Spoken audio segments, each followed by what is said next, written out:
beautiful blue Earth suddenly started sneezing. These were massive cosmic bursts that lifted oceans from the surface and blasted them outward like giant floating spheres. Earth's neighbors began to tremble. Dancing in space, AumSum noticed the chaos being caused by Earth's sneezing. As AumSum moved closer to investigate, a powerful cosmic energy surged through his body. Incredibly, AumSum discovered that he could now control water at a cosmic scale.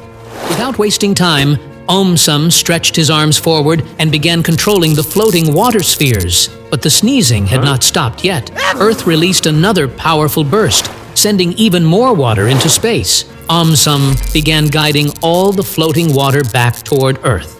The oceans settled into place once again, covering the planet with its familiar blue beauty. At the same time, Earth's sneezing gradually stopped, and calmness returned. Everyone cheered loudly for their hero, AumSum.